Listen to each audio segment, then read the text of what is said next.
Jai Sadgurudev to all. My hearty welcome to all of you aboard on this platform of online weekend satsang series. International Vihangam Yoga community is graced with your presence today. And thanks to all the seekers for drawing out time from their busy schedules to join us here on this online platform. I am Anurag Dev, your host of the day, and I am here to take you on a new journey of self realization, to take you on a journey where we will know about the self, the soul, an eternal entity. That's the topic of the day we have today. Directly or indirectly, we have been already discussing this subject from past few sessions. And today we take a deeper and a specific insight into this topic from the perspectives of Bihangam Yoga, from the perspectives of a seeker, and from the perspectives of Sadgurudev's unparalleled creation, the Swarved.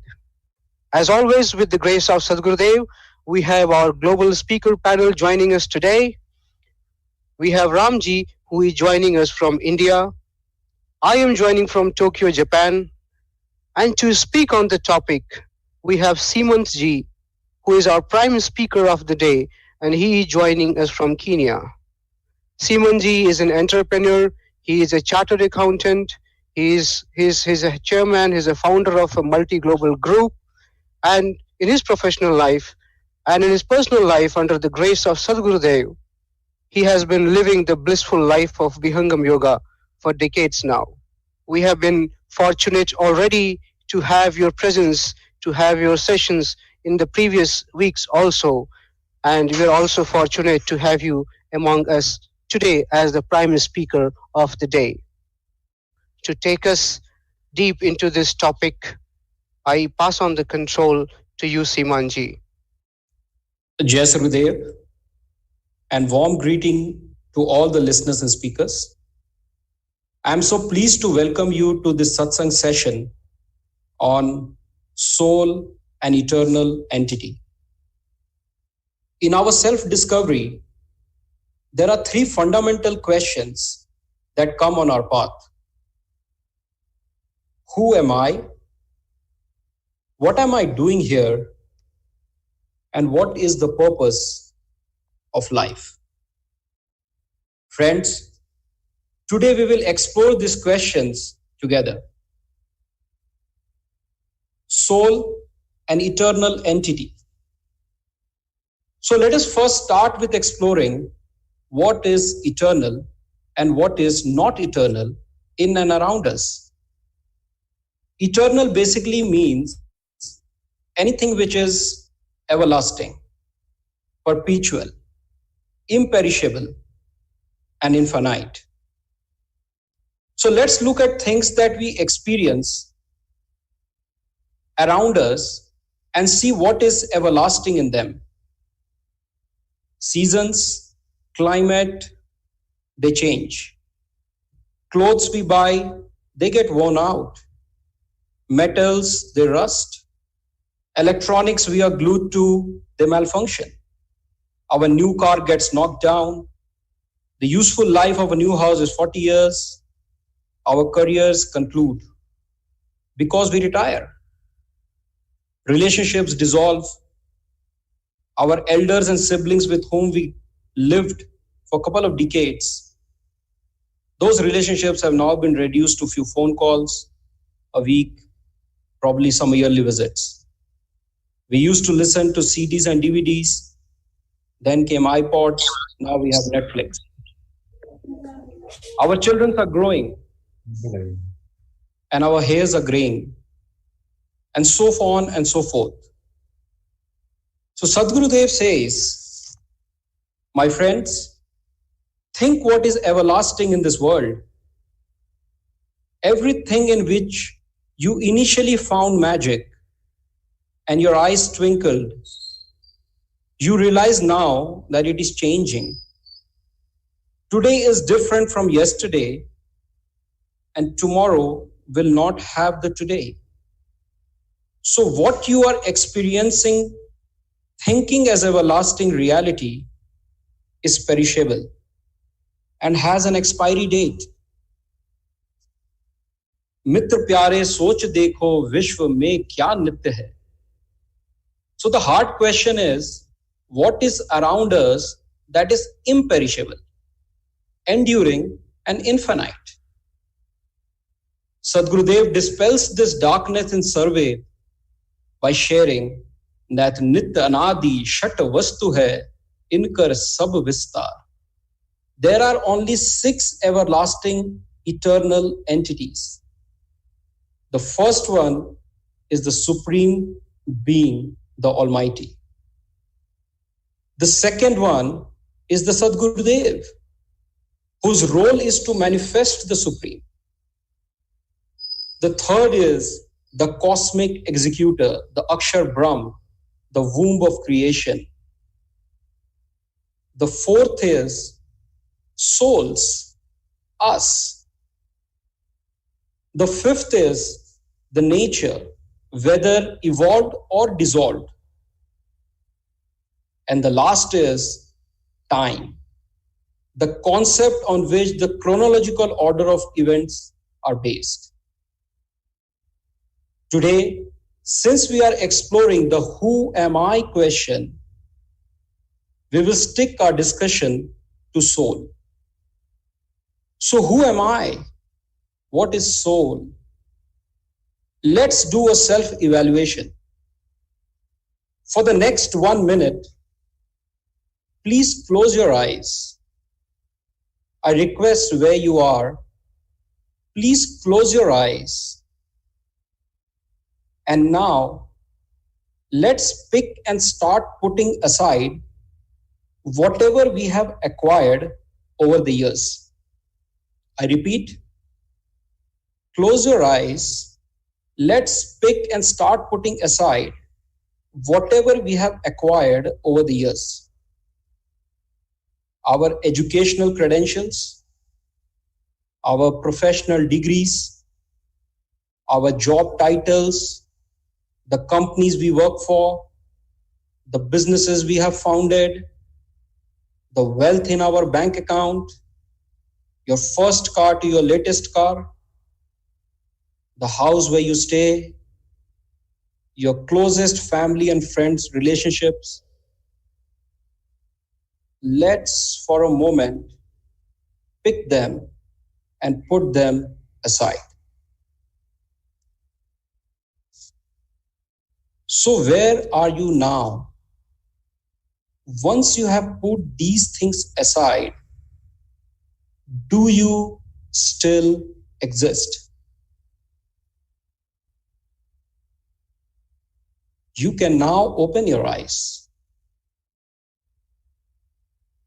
So friends, what we have acquired over the years can be us, but it's not me. Like a bird in a cage, it is still a bird. It does not become the cage. You live in your house, but you are not the house. Just like you keep your house neat and tidy to live, you keep your body healthy to live.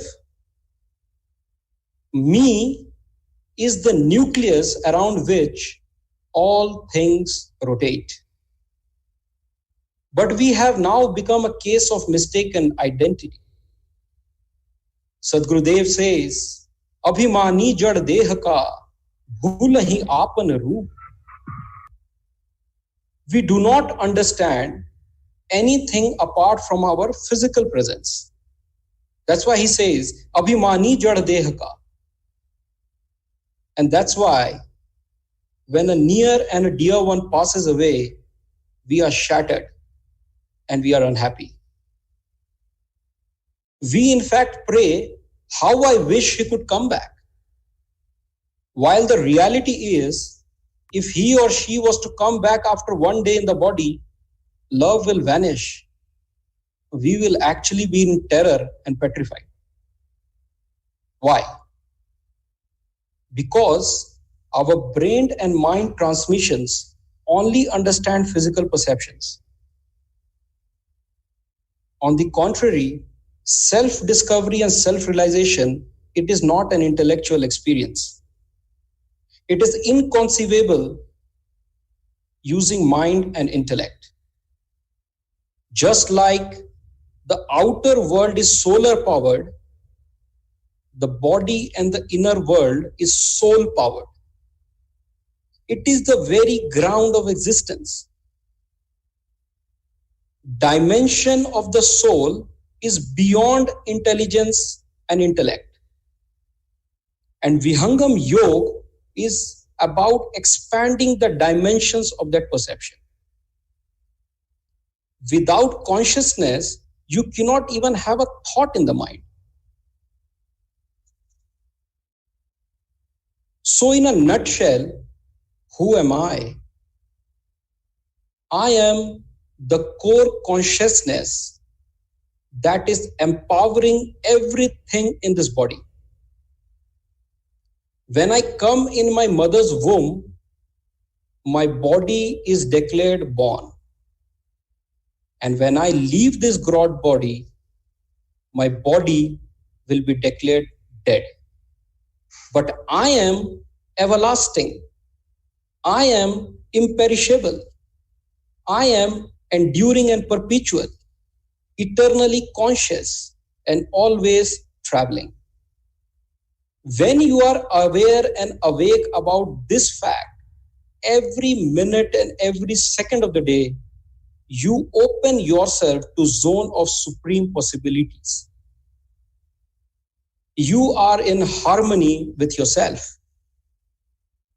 When you are in harmony with yourself, your growth is effortless.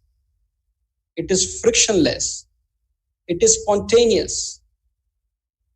As Sant Namdev Ji Maharaj said during his inaugural speech here, that when you are in such a state, you don't seek things. Things will seek you. For example, a grass does not try to grow, it just grows. A bird does not try to fly, it just flies. And that's Vihangam.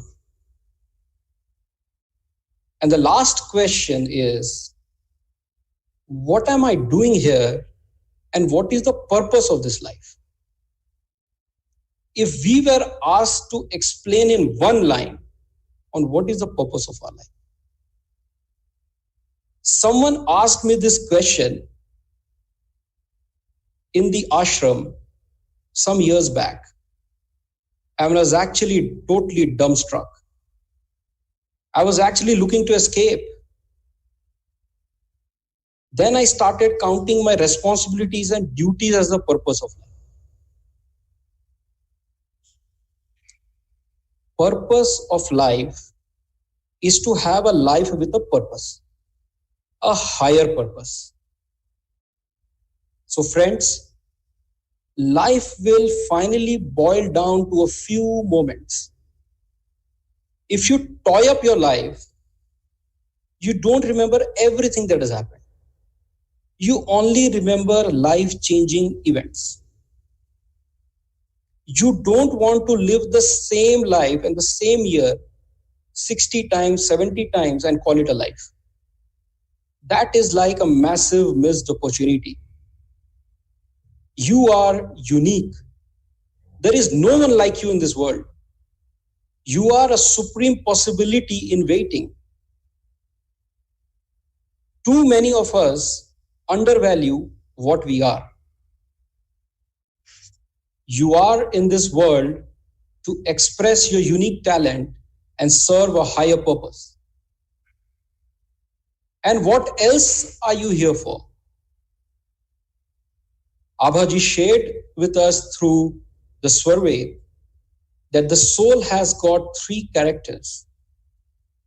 It has got desires, it can gain knowledge, and it can action its desire to achieve.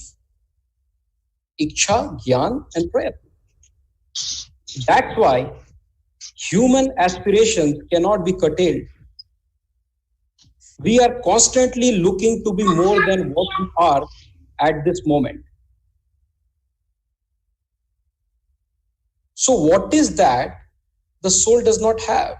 If it has got the desire, if it has got the power to gain the knowledge, and if it has got the power to action to convert its desire into achievement, then what is that the soul does not have?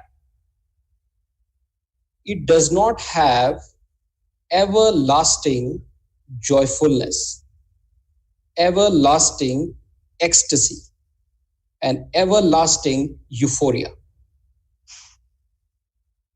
So, who has it?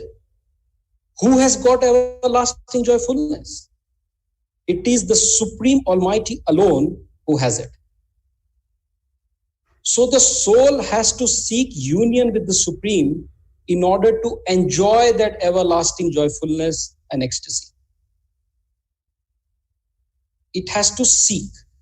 Seeking is also a desire. The desire is right. There is no problem with the desire. But even the method has to be right. Who has been authorized by Supreme to tell the method? The Sadguru. And that is the importance of Sadguru. So let me give you an example, friends. How many times it has happened to us that we are passing by a place which has got a glass door.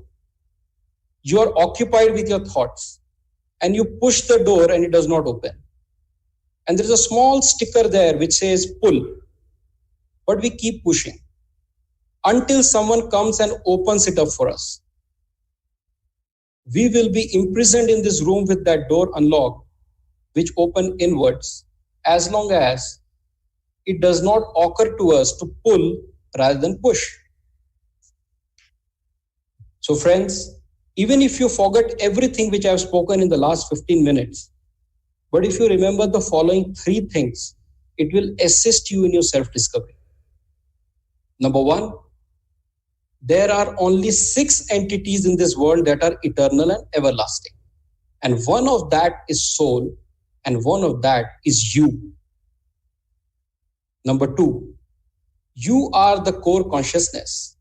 You are the solar power of this body, and you are unique, and you are a supreme possibility in waiting.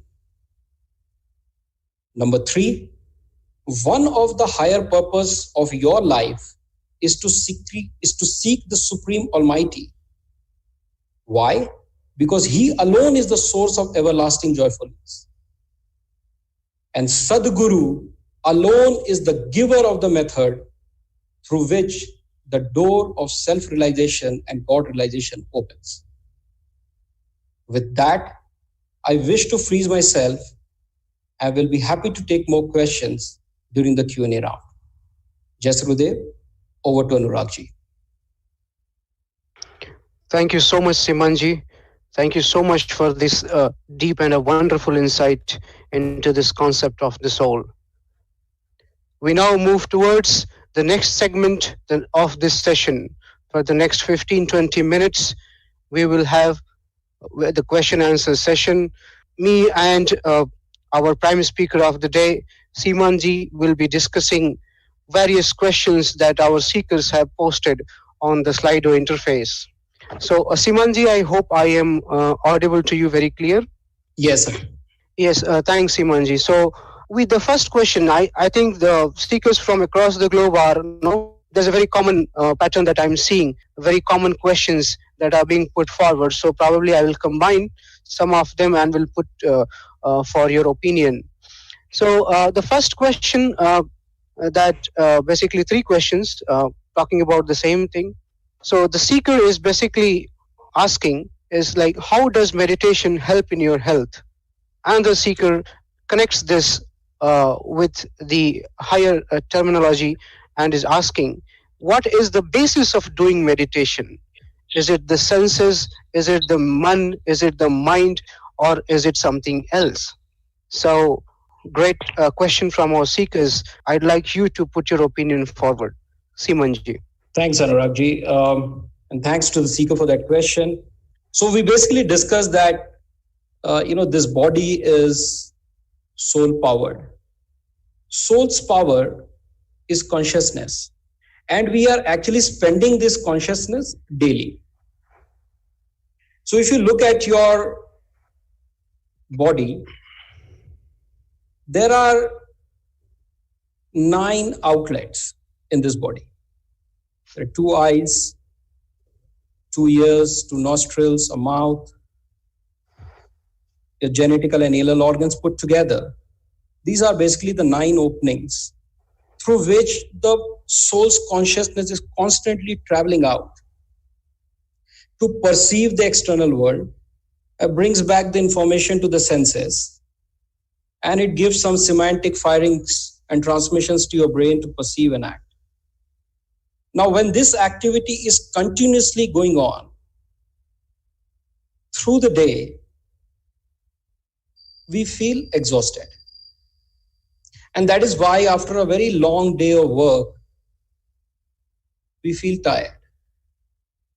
And when you come back home, and then you just lie down on your couch and just sit back, you see that I'm feeling better and you feel relaxed. So what is this relaxation?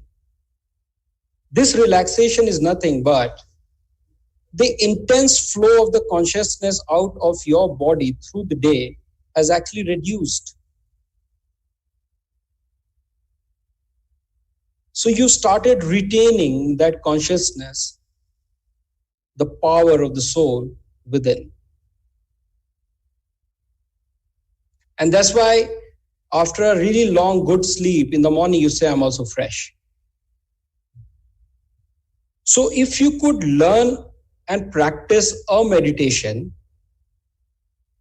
through which you can retain the soul's consciousness through the day, and then also move towards higher purpose of self-realization and God realization, isn't that a smart move? Meaning thereby that when you say, how does meditation help in your health?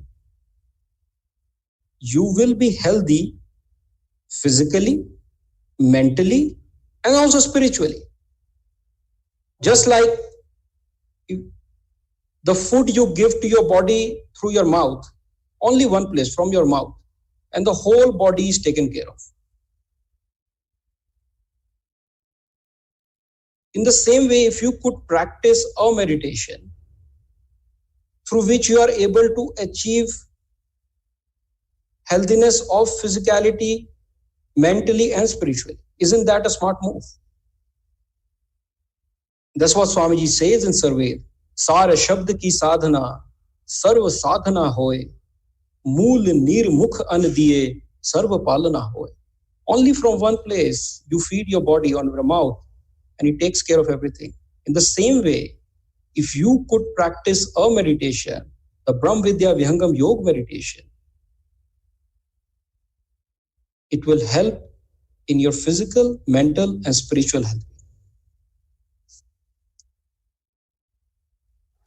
Back to you, Anurag.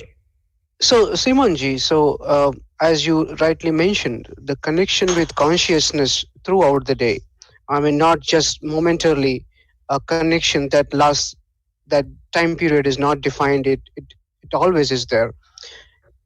In the same direction, there is a question, there is a seeker who is just willing to know if there is a temporary connection with the soul in phases in worldly life, or it only happens after the complete stillness of mind.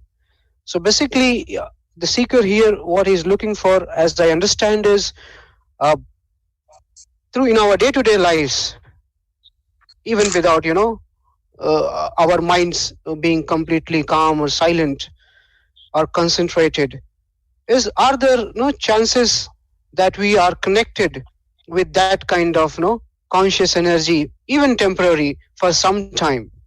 Is it even possible, or does it happen only after the complete stillness of mind? Simanji, that's the Right. question. Yes. Right. Thanks, Anuragji, for that question. Again, a great question. Question that clearly reflects, a path towards self-discovery. So let me quote. A German philosopher once said that life is a dream, and we are asleep. There are only couple of times when we wake up and we actually realize that we were dreaming. So for a person who is not self-aware, the connection with the soul will be temporary. That I agree. But for those who are self-aware, under the guidance of the Sadguru, you are always connected. So stillness of the mind, in these forums, we've kind of, had these questions a number of times. So let me share my, views as a seeker, is that stillness of mind is actually a consequence. Today, we are so focused on the consequence that we are missing the method. Flower is a result of good gardening. So why not we focus on the gardening? The flower will come, it will blossom. The seeker also asked the last time, in the last question, that what is the basis of meditation? Is it done based on senses, based on mind? So one is that, meditation, the word meditation has been used and abused and misused so many times that at times, it's got lost its meaning. This is how I look at meditation. Meditation is actually paying attention to your inner being. So how do you pay attention to your inner being when it is inconceivable using mind and intellect? So mind and intellect are not the tools for self-realization. Today we have learned and we have discussed that it is actually the soul's energy that is empowering everything. Your mind, think about, just now, all over the world, there might be quite a few people who are in the hospital and they're in a stage of coma. But they're not dead, they are alive. So what is empowering the body is still the soul. So the real and the truthful form of meditation is one that is practiced at the base of you and your consciousness, which is the soul. And Swamiji very emphatically cleared this in Survey, quoted this in Survey, saying that Indriyon se na hi sadhan pran se. Chit man se na hi sadhan, na hi buddhi mahan se. So let us not be too worried with the consequence, which is the stillness or thoughtlessness. Let us focus on the vidhavat sadhan, the prescribed method. If the method is right, the garden will be beautiful and you will get the consequence. The flower will blossom. Over to you, Anuragji. Wonderful, Simanji. Yes, very rightly said. Meditation is more about paying attention to the inner being. Another question that comes in the same series is, if I am a seeker and if I would have not joined Vihangam Yoga, the same question I was pondering about here and there. We see a lot of spiritual gurus. We see a lot of drama happening in the society on the name of soul and awakening soul or soul energy. And everybody seems to have their own perception of where the soul is and what is the soul. In this kind of era, in this kind of time, for a seeker it becomes extremely difficult to know the truth. So first of all, we cannot see the soul physically. One of the seekers have very clearly put forward this question in very straight words. I really appreciate him.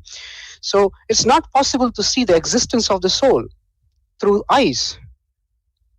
And as you said, it's a reach to that point is not possible just with senses and mind and intellect.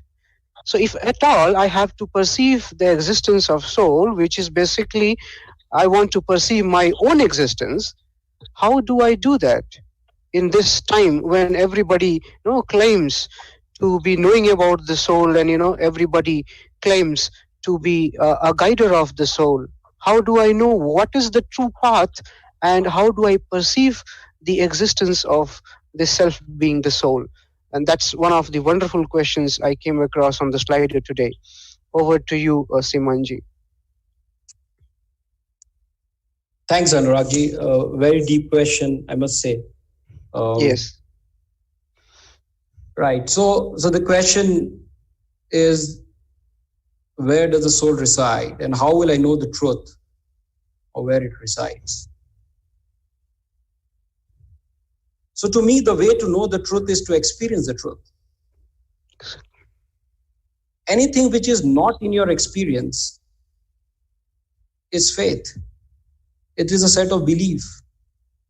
And there are other people who says that if it's not in your experience, it does not exist. And I call it ignorance. And that's why sadhaks and yogis are very hard nuts. They seek the knowledge and they work hard to gain the experience under the Sadguru. And that is the importance of Sadguru in your spiritual quest. Swamiji in Sarved says, Brahm Vidya do tattva hai, tattva gyan abhyas. Pehle bodh tattvan kare, antar bhed abhyas. Pehle bodh tattvan kare. First seek to understand the things the way they are. Jo vastu jaisa rahe, taisa vako jaan. So who will tell you the way the things are? Since my friend Seeker is looking an answer for that, let me share with you that this is a sacred knowledge that is shared by Sadguru to an ardent and an aspirant disciple. Gyan ek pustak chale chal rahasya guru gyan. But since there is a seeking, I would make an attempt to answer that seeking. What is the physical location of the soul? And let me share with you what Sadguru Sadafal Devji Maharaj encoded in Sarved about this. He said, Til sahastrama bhag hai, hans roop anuman. Til sahastrama bhag hai. He said the size or the soul is 1/17th part of your hair, your hairline. Can you believe that? It is so subtle. It is so fine. And then he said, Soda Shashuri Prakash hai, Sachidanand Swarup. He's saying the light illuminating from your soul is equivalent to 16 suns. Til Sahasrama Bhag hai, Hans Roop Anuman. Soda Shashuri Prakash hai, Sachidanand Swarup. Then the question comes, where is it located? Okay, understood. It is 1/17th part of my hair. It is illuminating light. But where is it? Where is it in this body? Abaji in today's Swarvit session shared with us that there are 72,000 nadis in this body. So what is a nadi? Nadi is basically a stream or a channel or a pathway through which pranas flow in this body. So that place in the heart from where your nadi, which is called a Sushmana nadi, is passing by. Your soul is stationed there. Swamiji says, Hriday Sushmana Vasa hai, Atam Shabd Adhar. So whatever I am saying It is inconceivable by mind because it's a very subtle experience. Swamiji also says, Chiti pag thahrat nahi, antar gam chadhta. He's saying that this path to self-discovery is so subtle that Chiti pag thahrat nahi. He's saying the line of experience is so thin that even the feet of an ant also looks big and it shakes. So whatever it is not in your experience should be gained in your experience to know the truth. Knowledge without experience and experience without knowledge both leads us to nowhere. So who will give the knowledge? Who is the bestower of the knowledge?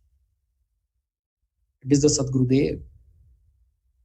Atma Gyan jab uday bhaya suj bahi apan desh bhed dori Sadguru diya gat sushman parvesh.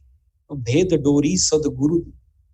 It is he and only he who is the giver of the method.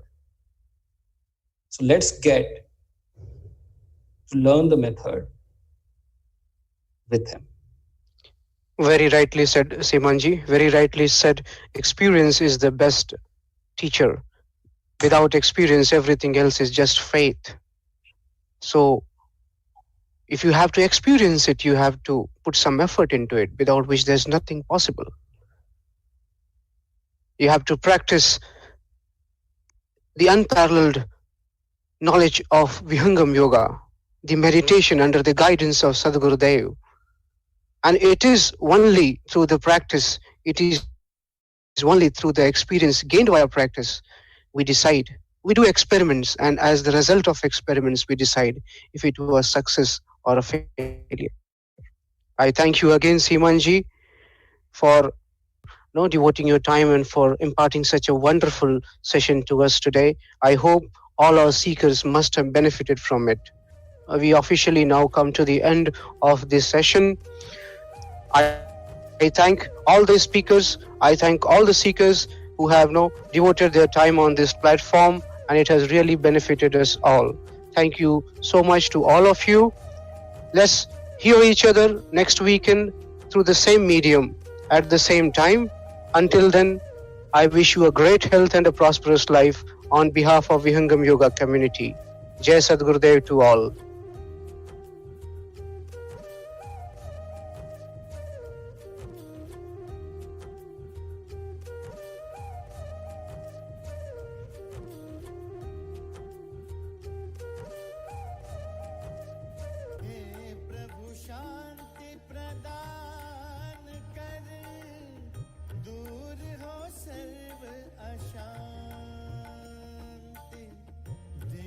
सदा फल शांतिमय शांति शांति सुख शांति